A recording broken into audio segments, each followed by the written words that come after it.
ningependa kutoa shukrani zangu za dhati kwa uongozi wa Jakaya Kikwete kliniki ya tawi la Kawe kwa huduma nzuri nilizopata.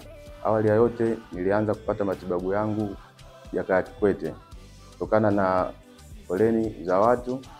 Tulipata kuletwa katika tawi la Kawe na tunashukuru tumepata huduma nzuri kwa muda.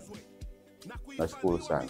Lakini pia ningependa kutoa shukrani kwa uongozi wa Jakaya Kikwete kwa maana uwepo wa matawi kwa sehemu tofauti tofauti inasaidia kuleta huduma kwa wananchi karibu. Nimemleta mzee wangu katika hospitali ya Jakaya hapo Kawe. Baada ya kufika hapo tukapokelewa vizuri na pia tumependa na huduma zao kwa sababu kwamba mzee wamemhudumia vizuri.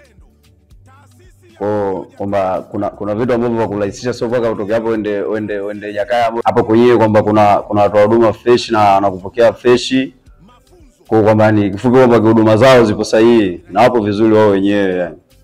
Wapo wenyewe. Ndugu zangu mimi nawashauri kwamba unapokuwa na mgonjwa usani labda kwamba mgonjwa wa moyo, unaweza ukafikisha tu ukaja hata Kawe hapa. Wanahudumia vizuri na wana huduma nzuri yani kiufupi. Ya moyo wako ni jukumu letu sisi.